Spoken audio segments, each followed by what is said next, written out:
আসসালামু আলাইকুম আরহামতুল্লাহি ওয়া বারাকাতুহু। প্রিয় শিক্ষার্থীবৃন্দ, আমি মোহাম্মদ আব্দুর রহিম, প্রভাষক, ইসলাম শিক্ষা বিভাগ, সৈয়দ আহমেদ কলেজ, সুখানপুকুর, গাবতলী, বগুড়া। আজকে আমি একাদশ দ্বাদশ শ্রেণীর ইসলাম শিক্ষা দ্বিতীয় পত্র ষষ্ঠ অধ্যায় মৌলিক ইবাদতের উপর আলোচনা করব। আজকের মূল আলোচনা হবে ইবাদতের পরিচয়, মৌলিক ইবাদত, ইবাদতের প্রকারভেদ এবং এর গুরুত্ব ও তাৎপর্য সম্পর্কে। মহান আল্লাহ তাআলা মানুষ এবং জিন জাতিকে তার ইবাদতের উদ্দেশ্যে সৃষ্টি করেছেন। পবিত্র কালামে পাকে তিনি ইরশাদ করেন, ওমা খালাকতুল জিন্না ওয়াল ইনসা ইল্লা লিয়াবুদুন। আমি মানব এবং জিন জাতিকে একমাত্র আমার ইবাদতের উদ্দেশ্যেই সৃষ্টি করেছি। দৈনন্দিন জীবনে মানুষ আল্লাহ তাআলার আদেশ যেমন সালাত, যাকাত, সাওম, হজ পালন করা এবং নিষেধ যেমন সুদ, ঘুষ, হিংসা, ব্যভিচার ইত্যাদি পরিহার করে চলাকে ইবাদত বলা হয়। আজকে আমরা ইবাদতের পরিচয় সম্পর্কে জানব। ইবাদত আরবি শব্দ, এর অর্থ হলো ইবাদত আরবি শব্দ, এটি আব্দুন শব্দ থেকে এসেছে। এর অর্থ হলো দাসত্ব করা, গোলামি করা বা আনুগত্য করা। ইবাদত আরবি শব্দ আব্দুন থেকে এসেছে, অর্থ হলো দাসত্ব করা, গোলামি করা, আনুগত্য করা। নিঃশর্তভাবে কারো আদেশ মেনে চলার নামই হলো ইবাদত। আর যিনি ইবাদত করেন তাকে বলা হয় হলো আবেদ।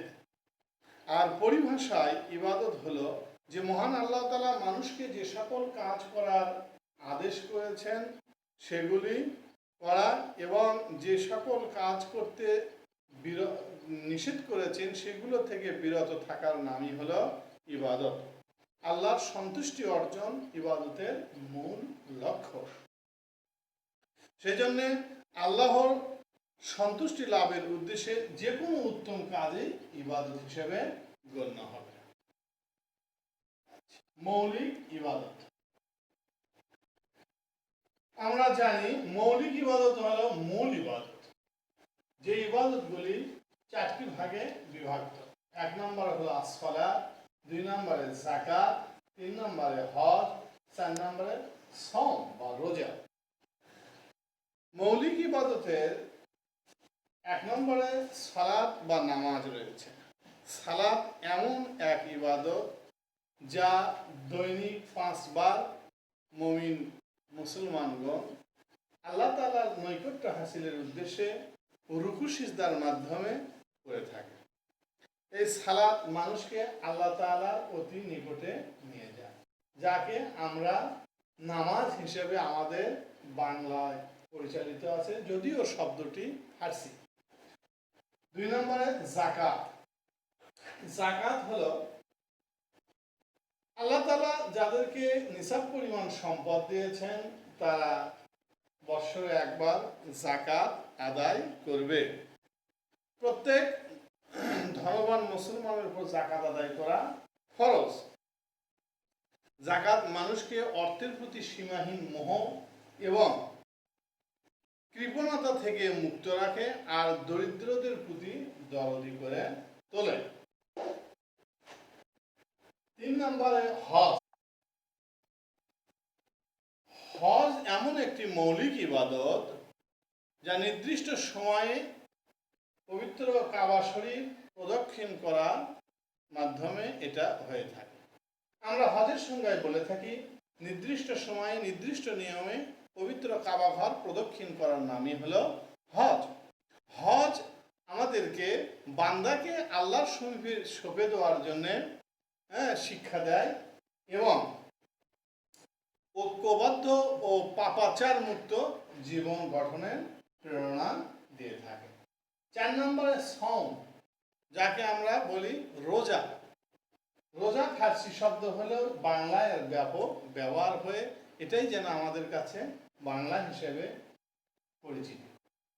সাওম বা রোজা এটা প্রত্যেক সুস্থ সবল ব্যক্তির ওপর বৎসরে একবার রমজান মাসে রোজা রাখাকে আল্লাহ তাআলা ফরজ করে দিয়েছেন। এই রোজার মাধ্যমে, সাওমের মাধ্যমে আমরা আত্মশুদ্ধি অর্জনে সহায়তা করে আত্মশুদ্ধি করতে পারি এবং যাবতীয় রিয়া থেকে আমরা নিজেদেরকে বিরত রাখি। কারণ রোজা এমন একটি ইবাদত যা মানুষকে দেখানো যায় না এবং নিষিদ্ধ কাজগুলি থেকে আমরা বিরত থাকি।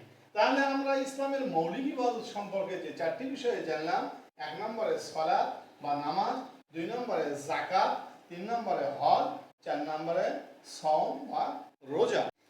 মৌলিক ইবাদতগুলো কেবল আনুষ্ঠানিকতা নয়, বরং আমাদের নৈতিক চরিত্র গঠনের প্রশিক্ষণ এবং আল্লাহর প্রেম অর্জনে সোপান। আমরা যে আলোচনা করলাম মৌলিক ইবাদত সম্পর্কে, এখন আমরা আলোচনা করব ইবাদতের প্রকারভেদ। আমরা জানি ইবাদত প্রধানত 2 প্রকার, একটা হলো হাক্কুল্লাহ বা আল্লাহর হক, আর একটা হলো হাক্কুল ইবাদ বা বান্দার হক। হাক্কুল্লাহ আল্লাহর হক সেটা হচ্ছে যে আল্লাহর ইবাদতের মধ্যে এমন কিছু কাজ রয়েছে যেগুলো প্রত্যক্ষভাবে তার সাথেই সম্পৃক্ত। এগুলো হাক্কুল্লাহ বা আল্লাহর হক, যেমন সালাত, যাকাত, হজ, সাওম, এগুলি শুধু আল্লাহ, জিকির, তাসবিহ, এগুলো শুধু আল্লাহর সঙ্গে সম্পৃক্ত। এগুলি তো অন্য কারো কোনো অংশ নেই, কেবলমাত্র আল্লাহর শানেই এগুলি ব্যবহার হয়ে থাকে। তাহলে কোনো মাধ্যম বা মধ্যস্থতা ছাড়াই এই ইবাদতগুলি সম্পূর্ণ হয়। এই জন্যে আল্লাহ ছাড়া অন্য কারো কাছে জবাবদিহি করতে হয় না। 2 নম্বর হলো হাক্কুল ইবাদ বা বান্দার হক। বান্দার হক হলো যে হাক্কুল ইবাদ অর্থ হলো বান্দার হক। আল্লাহ তাআলা এই পৃথিবীতে অসংখ্য প্রাণীকুল সৃষ্টি করেছেন, মানুষকে আশরাফুল মাখলুকাত বানিয়েছেন। আর এই মানুষ ছাড়া অন্য সকল প্রাণীর সঙ্গে উত্তম আচরণ করবে এবং তাদের সঙ্গে কখনো সে খারাপ ব্যবহার করবে না। বলে প্রাণীকুল বা সৃষ্টি জগৎ এর মধ্যে মানুষ আশরাফুল মাখলুকাত হওয়ায় অন্য সকল সৃষ্টির সঙ্গে মানুষের বিশেষ দায়িত্ব কর্তব্য রয়েছে, তাদের সঙ্গে ভালো আচরণ করা। এটাই হলো হাক্কুল ইবাদ। তাহলে আমরা এর প্রকারভেদে জানলাম যে ইবাদত প্রধানত 2 প্রকার। 1 নম্বর হলো হাক্কুল্লাহ, আল্লাহ তাআলার হক, আল্লাহ তাআলার হক যেগুলি আল্লাহর সাথে সম্পৃক্ত। আর 2 নম্বর হলো হাক্কুল ইবাদ, বান্দার হক, যে হকগুলি বান্দা বা প্রাণীকুলের সঙ্গে সম্পৃক্ত। সুতরাং মুমিন বান্দাগণ এই ইবাদতের ক্ষেত্রে আল্লাহর হক আদায় করবে, পাশাপাশি সে হাক্কুল ইবাদ অন্য সৃষ্টি জগতের প্রতি তার যে দায়িত্ব কর্তব্যগুলি রয়েছে সেগুলি সে পালনে সচেষ্ট থাকবে। প্রিয় শিক্ষার্থীবৃন্দ, এ পর্যায়ে আমরা ইবাদতের গুরুত্ব ও তাৎপর্য সম্পর্কে আলোচনা করব।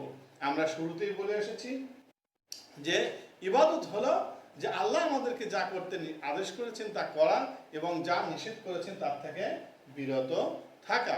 ইবাদতের মাধ্যমে একজন মুমিন বান্দা মুমিন হিসেবে টিকে থাকে আর মুসলিম ব্যক্তি মুসলিম হিসেবে জীবনযাপন করতে পারে। এজন্য অন্য সকল জীবনযাপন করতে পারে। ইবাদত ছাড়া বান্দা মুমিন মুসলিম থাকতে পারে না। আল্লাহ তাআলা মানব এবং জিন জাতিকে তার ইবাদতের জন্যই সৃষ্টি করে ঘোষণা করেছেন, ওয়া খালাকতুল জিন্না ওয়াল ইনসা ইল্লা লিয়াবুদুন, যে জিন এবং মানুষকে আমি আমার ইবাদতের জন্যই সৃষ্টি করেছি। সুতরাং মানুষের জীবনে ইবাদতের গুরুত্ব তাৎপর্য অত্যাধিক। এছাড়াও আল্লাহ তাআলা এই বান্দাকে শুধু ইবাদতের করার জন্য সৃষ্টি করেছেন, পাশাপাশি বান্দাকে তার খেলাফতের দায়িত্ব দিয়ে পৃথিবীতে প্রেরণ করেছেন। সুতরাং মানুষ যেহেতু আল্লাহর প্রতিনিধি, সুতরাং তার কর্তব্যই হচ্ছে আল্লাহর আদেশ মেনে নেওয়া, আল্লাহর নিষেধ থেকে বিরত থাকা।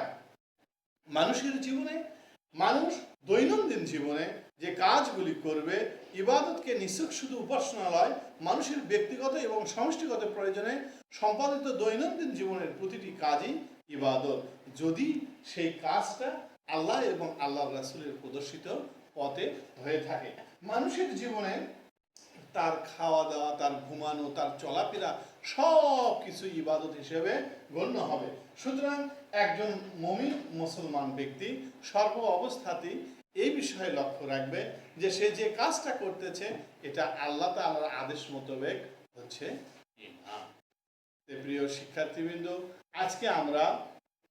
আজকে আমরা ইবাদতের মৌলিক ইবাদতের উপর যে আলোচনা করলাম সেখান থেকে আমরা ইবাদত সম্পর্কে জানলাম। এখন আমাদের সৃজনশীল পদ্ধতিতে যদি প্রশ্ন আসে যে ইবাদত কোন শব্দ, তাহলে আমরা বলে দেবো এটা আরবি শব্দ। ইবাদত অর্থ হলো দাসত্ব করা, গোলামি করা। হ্যাঁ, আর যদি বলা হয় যে মৌলিক ইবাদতের সংখ্যা কয়টি, তাহলে আমরা বলবো মৌলিক ইবাদত হলো 4টি।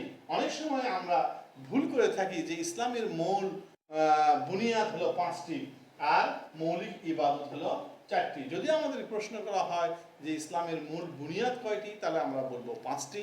আর যদি বলা হয় মৌলিক ইবাদত কয়টি, তখন আমরা বলবো 4টি। আবার অনেক সময় প্রশ্ন আছে যে ইবাদতের কত প্রকার, তাহলে আমরা এক বাক্যে বলে দিব ইবাদত 2 প্রকার। 1 নম্বর হলো হকুল্লাহ, আল্লাহ তাআলার হক, যেটা নামাজ, রোজা, হজ, যাকাত, তাসবিহ, জিকির। আর একটা হলো হকুল ইবাদ, বান্দার হক। বান্দার হক হলো যে মানুষ অন্য মানুষের সঙ্গে তার বাবা মা, আত্মীয় স্বজন, পিতামাতা এবং তার প্রতিবেশী, এছাড়াও সৃষ্টি জগতের যত প্রাণীগুলো আছে সবার সঙ্গে সে উত্তম আচরণ করবে। আর ইবাদতের গুরুত্ব মানব জীবনে অত্যাধিক।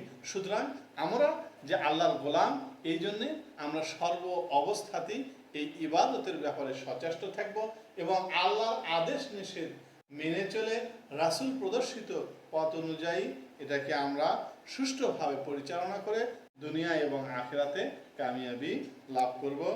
আজকে এই পর্যন্তই বলে এখানে সমাপ্ত করছি। আল্লাহ তাআলা আমাদের সবাইকে সুস্থ রাখুন, নিরাপদে রাখুন, এই আশাবাদ ব্যক্ত করে শেষ করছি।